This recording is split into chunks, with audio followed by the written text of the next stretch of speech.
صلى عليك الرحمن أزكى الصلاة والسلام يا ربي ارفع مقامه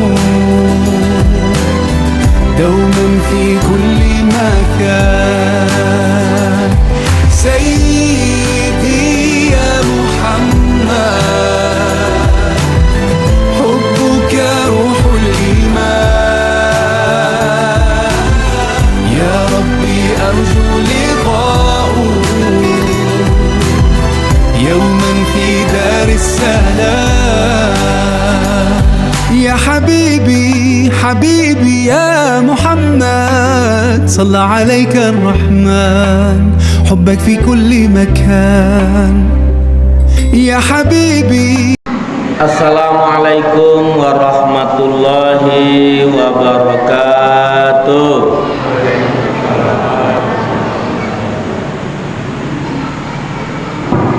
Jawaban salamnya latarasus la jawab kurang dak rame batuk melari malam-malam lewat lah ya.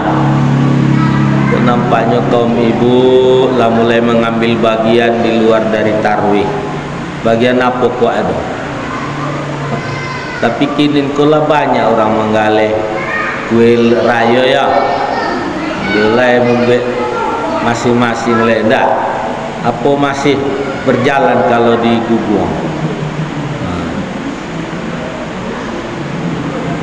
Alhamdulillah wassalatu wassalamu ala Rasulillah. Rabbi syrah li sadri wa yassir li amri wa hlul 'uqdatam min lisani yafqahu qawli. Bapak-bapak dan ibu-ibu jamaah salat fardu Aisyah dan sunat tarawih yang dirahmati oleh Allah. Bersyukur kita kehadirat Allah hingga malam hari ini masih diberikan kekuatan iman, kekuatan Islam, sehingga hati ini masih ingin ikut bersama-sama menyemarakkan malam-malam Ramadan dengan qiyamul Ramadan berupa salat berjamaah fardu Aisyah dan sunat tarawih yang disusul nanti tadarusan Al-Quran atau tilawah Al-Quran di tempat masing-masing. Kemudian bersyukur kita masih diberikan kesehatan dan kesempatan. Soalnya banyak orang yang punya kesehatan tapi tidak punya kesempatan, sehingga tidak bisa bersama-sama kita malam di musajid dalam melaksanakan qiyamul Ramadan. Ada orang yang punya kesempatan tapi delai kesehatan, dia juga bisa.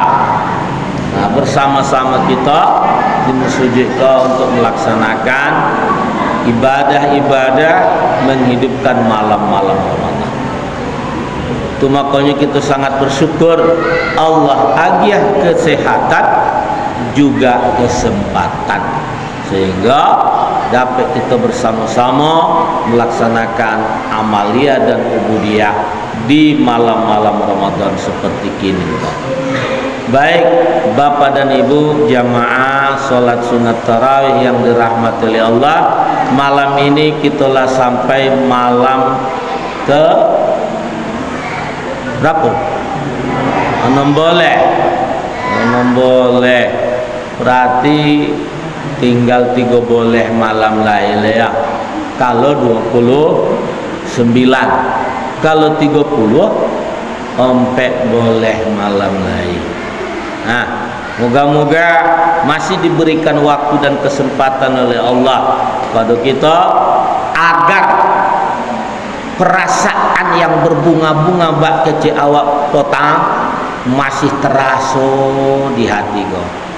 Iya, kalau dulu para ulama dek gembiranya sampai terharu meneteskan air mata di malam-malam Ramadan. Malah Bapak dan Ibu jamaah salat sunat tarawih yang dirahmati oleh Allah, mereka itu menyibukkan diri mereka dengan ibadah dan ibadah, sebab tidaklah selalu ada diberikan kesempatan bagi kita untuk merasakan bersama-sama Ramadan 1 bulan penuh. Itu makanya orang itu berlomba menghidupkan Ramadan itu. Curahan rahmat, keampunan dari Allah dan keberkahan mereka rasakan di setiap malam dan siangnya Ramadan itu. Baik Bapak dan Ibu jamaah salat sunat tarawih yang dirahmati oleh Allah, berarti kinin ke malam 6 boleh, malam selanjutnya malam 7 boleh. Nuzulul Quran lah, malam nuzulul Quran besok malam. Nah, lai biasa perayaan siku kalau malam nuzulul Quran. Hah? Agak makan kue soketek orang kikir. Ada jedahnya ndak? Ndak. Biasa-biasa menyo. Tidak lebih tidak kurang dari hari biasa. Baik Bapak dan Ibu, walaupun masih malam besok, malam Lailatul Nuzulil Quran, malam diperingatinya turunnya Al-Quran untuk pertama kali, yaitu Lailatul Qadar, malam kemuliaan kepada Rasulullah. 5 ayat di surah Al-Alaq, Iqra bismi rabbikal ladzi khalaq, khalaqal insana min 'alaq, Iqra wa rabbukal akram, alladzi 'allama bil qalam, 'allamal insana ma lam ya'lam. Sampai situ. Itu wahyu pertama yang diterima oleh Rasulullah sallallahu alaihi wasallam. Nah, Al-Qur'an secara keseluruhan 114 surat, 30 juz, 6.600 berapa anak-anak kami? Berapa ayat Al-Qur'an tuh? 6.666 ayat. Satu pendapat lain 6.623 ayat. Nah, terserah mana lah. Dan oleh ayat Al-Quran itu beribu. Segitunya banyaknya ayat itu, tapi mudah dihafal oleh manusia. Bagi penghafal Al-Quran 30 juz bisa tuntas dalam 1 tahun. Banyak anak-anak kita yang berprestasi tahfizul Quran dalam 1 tahun bisa dicapainya 30 juz hafal. Subhanallah, itu merupakan kemudahan yang dianugerahkan Allah kepada hamba-hambanya yang mau menghafal Al-Quran. Anak-anak kita di Gugangkur lah berapa ayat paling tinggi, berapa juz? Berapa juz maksudnya? Berapa juz? Paling tinggi. Lelah sampai 5 juz. Hah? Ulun le. Olah. Oh, nggak sampai 5 juz. Alhamdulillah. Syukur kepada Allah, apatah lagi sampai 30 juz. Mudah-mudahan anak kita tuh bisa menjadi contoh bagi yang lain. Namun Bapak dan Ibu jangan sampai bak cerita dulu. Nah, ada apa dengan cerita? Nah, itu lain cerita seketek dulu. Ada seorang bapak mengadu dan bercerita kepada saya. Apa kecek bapak dalam ceritanya? Buya, apa itu? Kamilah karam di rumah kini nih. Karam mana dulu? Sempat karam. Apa masalah itu kan? Ada apa, Pak? Potang tu sekolahkan dimasuki anak sekolah ke tahfizul Quran ke Bukit Tinggi. Racak dulu. Elok. Iyo ya, eloknya. Nilai salah adanya. Tidak ada salahnya. Bagus. Setahun anak kau di situ masih tekun menghafal Quran. 2 tahun anak kau di situ, anak kita kau masih tekun menghafal Quran. 3 tahun masih tekun menghafal Quran, cuma lagi bertambahnya. Apa tambahnya Pak? Waktu orang tu liburan pulangnya ke rumah dari Bukit Tinggi. Lah sampai di rumah suatu malam Jumat nampak di nyamak kui wirid Yasin. Lah, kui amak wirid Yasin. Pulang dari wirid Yasin apa kecil anak gua berkomentar, "Ma, mana mama tadi tu? Kui wirid Yasin nah. Ndak boleh mah. Haram tu mah wirid Yasin tu. Bid'ah. Ndulai di masa Rasulullah dah. Masuk neraka. Nah, dikasih ke mak masuk neraka. Dari mana bang dapat dulu? Dari guru kami ngecek itu. Iya, udah boleh pokok malam-malam Jumat yang akan datang jangan kau maklum Yasin. Udah boleh dah. Haram. Bid'ah. Setiap bid'ah dolalah, setiap dolalah masuk neraka. Kecek anak lo. Wande geleng kepala ya mendengar itu. Anak baru kelas 3 lapan dia menyalahi umat ayah. Nah, wirid Yasin. Nah, masih di masa waktunya libur tu di kampung tu, lah orang meninggal. Oilah ayah wirid 3 malam berturut-turut. Sepulang ayah malam pertama wirid tu dikomentarinya pula. Ya, mana ayah tadi tu? Woi wirid, tapi lah tetangga kita yang meninggal. Bantuan baca-baca kalimat-kalimat thayyibah mendoa situ. Mudah-mudahan lah pula pertolongan almarhum yang kita makamkan potang. Udah boleh ada ya? Udah boleh ada. Itu ndak membantu ya, malah menambah siksa. Kan hebat tuh. Menambah siksa tu ya. Jangan ayah ikut-ikut mau ditulis. Udah boleh ada. Menambah siksa kepada si mayat di dalam kubur kalau dibacakan ayat-ayat Al-Quran dan tahlil. Dari mana bang David itu? Dari guru kami. Nah itu.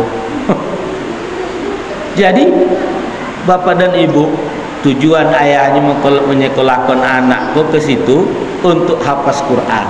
Rupa lai dapat pemahaman yang model itu. Ingin ku berkembang paham yang model itu. Apa itu? Paham yang selalu melihat dan memandang apa yang tidak ada di masa Rasulullah adalah bid'ah. Setiap bid'ah sesat, setiap sesat itu masuk neraka berdasarkan hadis Rasulullah kecek orang. Nah, itulah yang ditanam ke anak-anak gitu. Hati-hati, hati-hati. Apa yang kita khawatirkan ke depan bapak dan ibu? Hafal anak-anakku bisa ke Al-Quran, sonang hati kita, tapi satu hal yang akan mencelakakan umat. Apa itu? Sembarangan berfatwa. Nah, itu takut. Sembarangan berfatwa, murah menyalahkan orang, murahnya memasukkan orang ke neraka. Serasa-rasanya nan punya neraka tu ha. Atau ayat. Kan itu. Ini tu di medsos kan itu yang beredar pemahaman-pemahaman. Rupa yang paling banyak menyelenggarakan tahfiz Quran bapak dan ibu pada kenyataannya adalah paham-paham yang model. Kenapa para ulama kita dulu seperti Sulaiman Ar-Rusuli minyak canduang kalau di Bukit Tinggi, kenapa tidak itu yang ditanamkannya terlebih dahulu? Tahfizul Quran, kenapa tidak? Kalau seumpama di tempat pesantren kita, pondok pesantren Mustafawiyah, ulama besar, ulama yang dikenal orang di seluruh Indonesia, kenapa tidak itu yang ditanamkan terlebih dahulu kepada anak-anak kita? Di pondok almarhum Gus Dur dilahirkan, pondok pesantren Tebu Ireng dengan pimpinannya Kiai Haji Hasyim Asy'ari, pendiri Nahdlatul Ulama. Kenapa tidak itu yang ditanamkan terlebih dahulu? Begitu juga di Kauman, di pendidikan yang digagas oleh Kiai Haji Ahmad Dahlan, kenapa tidak itu yang terlebih dahulu? Padahal mereka itu ulama-ulama besar. Kinin kok situ poi arah dibuat orang pendidikan nak hafal Quran masih sejak dini, masih anak-anak. Inyo kadang hafal 2 juz, 3 juz waktu SD, tapi tidak bersambung sampai SMP, hilang. Itu takutnya. Jadi bukan kita tidak setuju dengan hafalan Al-Quran, sangat setuju, cuman belum masanya mereka menghafal Al-Quran. Kapan mereka harus masanya menghafal Al-Quran? Cocoknya, topeknya adalah mereka setelah tamat kuliah, enggak baru tahfiz Quran, ancak. Sehingga lah ada ulumul Qur'annya, keilmuan Al-Quran, atau fahmil Qur'annya, pemahaman Al-Quran. Terlebih dahulu yang perlu diberikan kepada anak-anak kita itu adalah fahmil Quran, pemahaman Al-Quran, bukan tahfizul Quran. Pandainya membaca Al-Quran, arahkanlah kepada pemahaman Al-Quran. Di mana tempat memahami Al-Quran? Adalah di pondok pesantren. Situ maknya, situ paknya. Ke situ dulu. Pemahaman Al-Quran terlebih dahulu. Guru-guru kita, ulama-ulama kita yang telah mengajar kita di kampung sejak dulu, lah yang hafaz Quran. Hah? Apa? Lah yang hafaz Quran dulu itu kan? Lah itu. Nah. Iko apa Pak apa? Mantan sekcam, mantan camat lah lepoi suluk, guru suluk gitu hafal Quran. Indo mulai hafal Quran orang, tapi paham Al-Quran. Mereka paham, menyejukkan pemahamannya, menjadi rahmat bagi alam sekitarnya. Iko hafal Al-Quran, anak tu neraka jadi di rumah, menyala-nyalakan namanya kerejung, bid'ah, dolalah, masuk neraka, ayahlah masuk neraka, ayahlah penduduk neraka, ini surang sampai ke surga deh. Bapak dan Ibu jamaah salat sunat tarawih yang dirahmati Allah, berkaitan dengan itu, itulah bukti harus pemahaman Al-Quran terlebih dahulu. Di mana? Kita lihat di dalam surah Yunus ayat 57. A'udzu billahi minasyaitonir rajim. Ya ayyuhan nasu qad ja'atkum mau'izatun mir rabbikum wa shifaa'un lima fis suduri wa hudan wa rahmatul lil mu'minin. Qul bi fadlillahi wa bi rahmatihi falyafrahu fabidzalika falyafrahu huwa khairum mimma yajma'un. Wahai manusia, sungguh telah datang kepada kamu pengajaran dari Tuhanmu dan obat bagi apa yang ada di dalam hatimu berupa penyakit, dan petunjuk serta rahmat dari Tuhanmu bagi orang-orang yang beriman. Bapak dan Ibu, kalau tanpa pahmil Quran do dapat kita memahami Quran.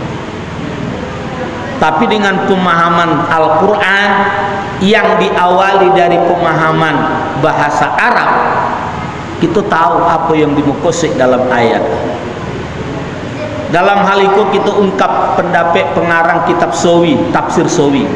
Apa keterangan dari ulama kita dalam tafsir Sawi? Ayat ko memberikan penjelasan kepada kita kalau beragama dengan 3 unsur pokok. Nah, itu. Biar elok beragama tuh, Pak. Nah, supaya baik dalam beragama itu ada 3 unsur pokok paling godang. Harus. Mana yang pertama? Qad ja'atkum mau'izatun min rabbikum. Sungguh telah datang kepada kamu pengajaran dari Tuhan kamu. Apa itu? Al-Quran. Yang isinya apa? Pengajaran. Yang isi kandungannya ilmu pengetahuan, mengajari manusia supaya elok sebagai hamba. Itulah petunjuk, itulah ilmu tentang ibadah. Disitulah ilmu tentang kewajiban dan apa namanya tuh yang dilarang, perintah dan yang dilarang ada di dalam pengajaran itu. Istilah singkatnya pengajaran itu syariat. Nah, itu istilah singkatnya Pak Yusman. Syariat. Kalau beragama dalam Islam, dahului dulu syariat. Apa syariat itu? Tentang ilmu yang berkaitan dengan peraturan-peraturan amaliyah dan ubudiyah.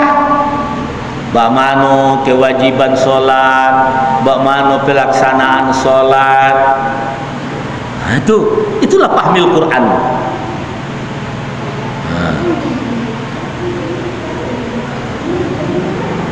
Bagaimana kewajiban puasa, bagaimana pelaksanaan puasa, siapa-siapa yang tidak bisa puasa, yang boleh ada puasa tapi wajib mengkodo di hari lain.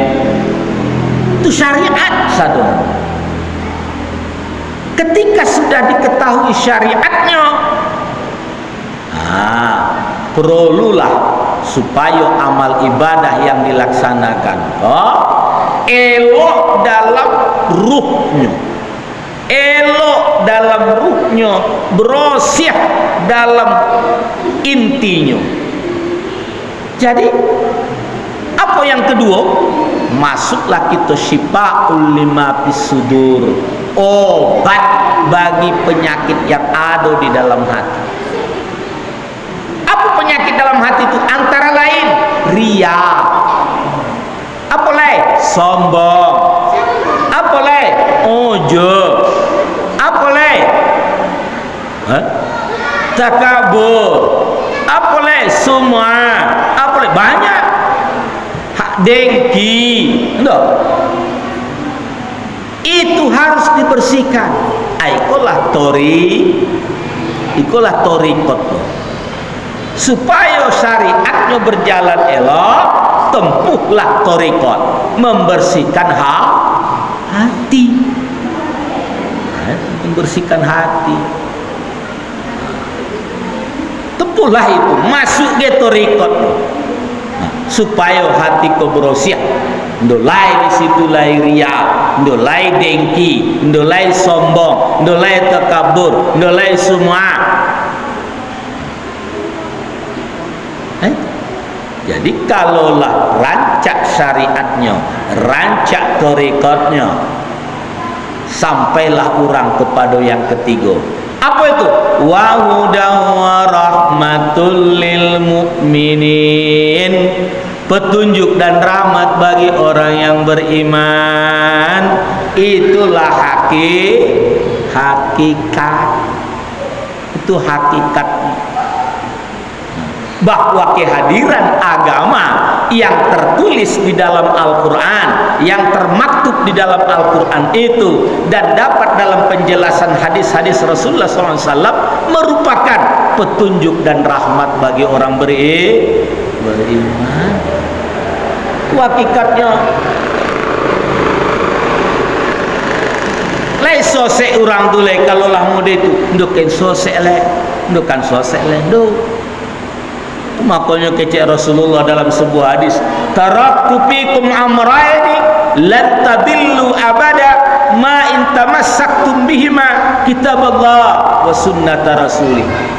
Aku tinggalkan kepada kamu dua perkara yang apabila kamu berpegang teguh kepada keduanya tidak akan sesat kamu. Apa itu? Kitaballah wa sunnata rasulih, Al-Quran dan sunnah Rasulullah. Nah, itu di ayat 58 dipertegas lagi oleh Allah tentang hal itu. Qul bi fadlillahi wa bi rahmatihi fabidzalika falyafrahu. Katakanlah Muhammad, dengan karunia Allah dan rahmatnya itu bergembiralah kamu. Apa arti? Dengan melaksanakan syariat, tarekat dan hakikat itu kamu akan berbahagia. Ke situ Pak. Dapatlah bahagia di mana Pak? Di dunia dan di akhirat. Akan berbahagia manusia tuh. Jadi kalau nak bahagia kita tempuh syariat, tarekat dan hakikat. Berbahagialah kita. Fabidzalika falyafrahu, dengan demikian itu bergembiralah kamu. Orang bergembira itu dek bahagia hati, dek lain orang yang bergembira dek sedih. Lain. Itu galak tu. Lah menangis kawan dikecek galak. Huwa khairum mimma yajma'un. Ingat, dalam ayat ini kita diperingatkan, disuguhkan oleh Allah dengan satu pernyataan yang benar-benar menggunjam hendaknya ke dalam batin kita. Apa itu? Khairum mimma yajma'un. Itu lebih baik dari apa yang mereka kumpulkan. Lebih baik dari pajero, lebih baik dari istana, lebih baik dari tobe, lebih baik dari sawah, lebih baik dari ladang. Nah itu arti, silakan kita punya pajero, silakan kita punya istana, silakan kita punya tobe, silakan kita punya harato, tapi jangan lupa yang tiga. Sangatlah disayangkan sadong kita punya, tapi yang tiga kondolai punya kita semua. Naudzubillah min. Itu yang kita sayangkan. Pajero lai, istana lai, tobe lai, sawah luas, para luas, tapi ndo tahu syariat, ndo tahu tarekat, ndo tahu hakikat. Sayang sadong. Hanya tinggal di dunia, tidak sampai ke akhirat jadi. Lu sampai ke akhirat jadi Bapak dan Ibu. Kita hendaknya sadonyo to bawa ke akhirat. Jangan tinggal di dunia. Sado dibawa ke akhirat. Apunan nado di rumah tu bawa ke akhirat sado. Arti kita terima sado balasan di akhirat dengan kepemilikan yang Allah anugerahkan kita kepada kita di dunia. Lai pajero untuk taat kepada Allah, lai istana untuk taat kepada Allah, lai tobe untuk taat kepada Allah. Tinggal menerima di akhirat dia. Nah, itulah Bapak dan Ibu jamaah salat sunat tarawih yang dirahmati oleh Allah. Kalau fahmul Quran yang kita utamakan, pemahaman Al-Quran itu, bukan tahfizul Quran. Kita bukan tidak setuju dengan tahfizul Quran, sangat setuju, tapi kita lihat dulu sebelum masanya, jangan dulu itu dikasih. Tapi yang harus kita kasih kepada mereka anak-anak kita dan kita sadar adalah fahmul Quran, memahami Al-Quran, sehingga tahu kita di dalam beragama kok manonan syariat, manonan tariqah, manonan hakikat. Kalau dek Pak Yusman lah suluannya dapatlah buah itu isu atunan keompek apa tu Pak? yang kompe. Sebuah lain. Syariat, tarekat, hakikat, lah dijauh ya Pak Yusman. Itu nang kompe tu. Dapatlah itu. Leta dong arta dia apa jauh ya Pak? Ndok. Dari syariat, tarekat, hakikat, makrifat. Dapatlah. Dia bisa melumpek orang sampai ke makrifat syariat ndo tentu dinyu ndo bisa bejonjangnya. Baik. Nah, Bapak dan Ibu, atas segala perhatian saya ucapkan terima kasih. Wallahul muwaffiq ila aqwamit thoriq. Wassalamualaikum warahmatullahi wabarakatuh. Waalaikumsalam warahmatullahi wabarakatuh.